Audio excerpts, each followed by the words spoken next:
வந்து நம்ம இந்த அளவுக்கு வறுத்துட்டோம். இப்போ நான் ஒரு பாத்திரத்தில் 3 டம்ளர் தண்ணி, 1 டம்ளர் ரவைக்கு 3 டம்ளர் தண்ணி கொதிக்க வச்சுருக்கேன். அதுலேயே கொஞ்சம் கேசரி பவுடரும் போட்டு வச்சுருக்கேன். இதை தூக்கி அதில் ஊற்றுறோம். எதுக்கும் கொஞ்சத்தை எடுத்து வச்சுக்கணும். காணலைன்னா நம்ம அப்புறமா ஊற்றிக்கலாம். அடுப்பை குறைச்சி வச்சுட்டு தான் ஊற்றணும்.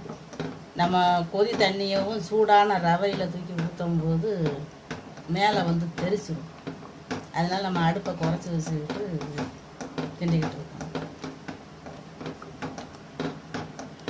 தண்ணி கொஞ்சம் காணலை, நம்ம எடுத்து வச்சுருக்கிற தண்ணியவும் ஊற்றிடுறோம். மொத்தத்தில் நமக்கு 1 டம்ளர் ரவைக்கு 3 டம்ளர் தண்ணி தேவைப்படுது.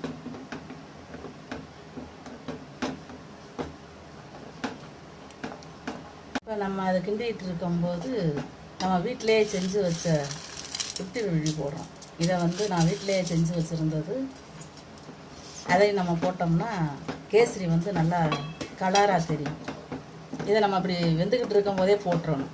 ஏன்னா அப்போ தான் வந்து இந்த பழம் வந்து காய்ச்சது. 50 வந்து நான் வந்து செஞ்சு ரொம்ப நாள் ஆச்சு, அதனால காய்ச்சிருக்கு, பதம் இல்லாமல் இருக்குது. நம்ம இப்படி சூடாக போட்ட உடனே அது மறுபடியும் நல்லா குலைவாயிடும், நல்லா கலராகவும் தெரியும். இப்போ நம்ம என்ன செய்கிறோம், 1 டம்ளர் சீனி போடுறோம். 1 டம்ளர் ரவைக்கு 1 டம்ளர் சீனி போடுறோம். நம்ம அதிகமாக வேணுனாலும் போடலாம். நமக்கு இனிப்பு ரொம்ப தேவைப்படுது அப்படின்னா நீங்கள் இன்னும் ஒரு 1/2 டம்ளர் கூட போட்டுக்கலாம். நம்ம தேவை தான். இது சுகர் ரொம்ப சாப்பிடாமல் இருக்கிறவங்க கொஞ்சமாக ஒரு 1/2 டம்ளர் கூட போட்டுக்கணும். எனக்கு 1 டம்ளர் போதும்னு நினைக்கிறேன், அதனால் நான் 1 டம்ளர் போட்டிருக்கேன். இப்போ போட்ட உடனே சீனி போட்டு கிண்டும்போது கொஞ்சம் வந்தால் குலைவாக வருது பாருங்கள், நேர்த்தியாக வருது. அந்த சீனி கரைஞ்சி நமக்கு கொஞ்சம் குளகுலான்னு வருது. ஆனால் ஆற ஆற கேசரி வந்து நல்லா பொழுன்னு நல்லா வந்துடும். இதை கிண்டி கொஞ்சம் நேரம் இறக்கி வச்சுட்டு அதுக்கப்புறம் நம்ம நெய்யில் முந்திரி பருப்பு இதெல்லாம் வறுத்து போடணும்.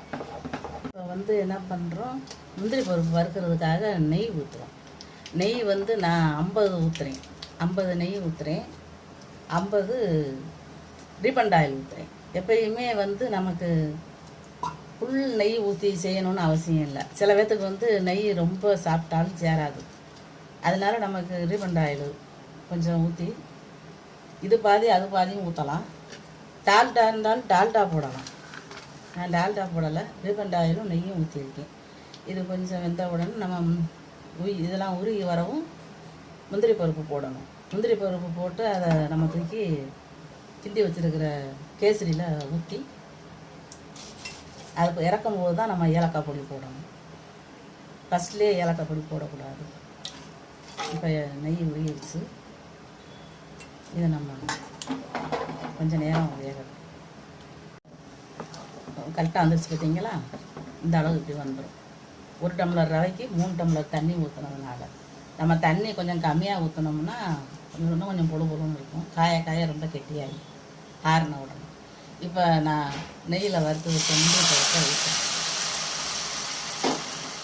ஊற்றிட்டு நான் ஏலக்காய் பொடியை வந்து சீனி போட்டு அரைச்சி வச்சுருக்கேன், அதையும் போடுறேன். அது வந்து நம்ம அப்படி இறக்கும்போது தான் போடணும். ஃபஸ்ட்லேயே ஏலக்காய் பொடி போடக்கூடாது. இறக்கும்போது போட்டோம்னா தான் அந்த மனம் வந்து நமக்கு நல்லா கேசரியில் போய் சேரும்.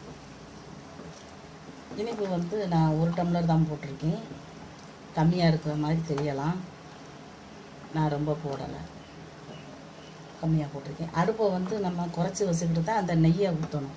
இல்லைன்னா நெய் வந்து நம்ம கை காலெலாம் தெரிச்சிடும். அதனால் இப்படி குறைச்சி வச்சுக்கிட்டே நம்ம நெய் வந்து இதில் சேர்கிற மாதிரி கிண்டிக்கிட்டே இருக்கணும். நல்லா அல்வா போல் வந்துடும். நம்ம எந்த அளவுக்கு நெய் அதிகமாக ஊற்றுறோமோ, எண்ணெய் ஊற்றுறோமோ அந்த அளவுக்கு நமக்கு கேசரி வந்து நல்லா கையில் விட்டாமல் நல்லா சூப்பராக வரும். நெய் அதிகமாக ஊற்றுனதுனால ஒன்றும் இல்லை, என்கிட்ட நெய் கொஞ்சம் இருந்ததுனால நான் கொஞ்சமாக ஊற்றிட்டு எண்ணெய் ஊற்றிருக்கேன். எண்ணெய் டால்டா வேணா கூட ஊற்றலாம். டால்டா நம்ம ரொம்ப ஊற்றினோம்னா சாப்பிடும்போது கேசரி ஆறுனதுக்கப்புறம் ஒரு மாதிரியாக இருக்கும். இந்த நெய்யும் நமக்கு இந்த ரீஃபண்ட் ஆயிலும் சேரும்போது மறுநாள் வரைக்கும் இந்த கேசரி இருந்தால் கூட உங்களுக்கு ஒன்றும் வித்தியாசம் தெரியாது. நம்ம எண்ணெய் ஊற்றின மாதிரிலாம் தெரியாது. நான் எண்ணெய் ஊற்றுறேன்னு நீங்கள் நினைக்கலாம். நம்ம நெய் இவ்வளோ நெய் ஊற்றுறத விட கொஞ்சம் எண்ணெய் கலந்துக்கிறது தான் நல்லது. சின்னவங்க பெரியவங்க எல்லோரும் சாப்பிட்றதுனால நான் ரீஃபைண்ட் ஆயில் ஊற்றிருக்கேன். கடலை எண்ணெயோ நல்லெண்ணெயோ நம்ம ஊற்றினோம்னா அந்த எண்ணெய் வாடை வரும். நம்ம இந்த ரீஃபைண்ட் ஆயில் ஊற்றும்போது நமக்கு எண்ணெய் வாடை வராது, அந்த நெய் வாடை தான் வரும். அதனால் அப்படி கிண்டிக்கிட்டு இருக்கேன். நீங்களும் இதே மாதிரியே கிண்டுங்க, கிண்டி பிள்ளைகளுக்கு கொடுங்க, நீங்களும் சாப்பிடுங்க, நல்லா வரும். இப்போ வந்து நம்ம கிண்டிக்கிட்டு இருக்கிற போது இந்த அளவு வந்திருக்கு, சட்டியில் ஒட்டாமல் வருது பார்த்தீங்களா. இப்படி நம்ம கிண்டும்போது பாத்திரத்தில் ஒட்டக்கூடாது. ஏன்னா அந்த அளவுக்கு நம்ம நெய்யும் எண்ணெயும் ஊற்றிருக்கோம். கம்மியாக ஊற்றினோம்னா உப்புமா மாதிரி போயிடும். நம்ம கொஞ்சமாக ஊற்றினோம்னா உப்புமா கணக்காக கெட்டியாயிடும். இது என்ன ஆகும்னா உங்களுக்கு ஆற ஆற நமக்கு நல்லா கரண்டிலையும் ஒட்டாமல் வரும். இப்போயே கரண்டியில் சரியாக ஒட்ட மாட்டேங்குது பார்த்தீங்களா, சட்டிலையும் ஒட்ட மாட்டேங்குது. அப்போ நமக்கு வந்து இன்னும் ஆறின உடனே நீங்கள் கரண்டியை வச்சு எடுத்தீங்கன்னா இன்னும் நல்லா வரும். நம்ம கல்யாண வீடு பெரிய பெரிய ஹோட்டல்களில் வைக்கிற மாதிரி நல்லா வரும். நான் இந்த பழம் போட்டிருக்கிறதுனால உங்களுக்கு இந்த கலர் கலராக தெரியுது பார்த்தீங்களா.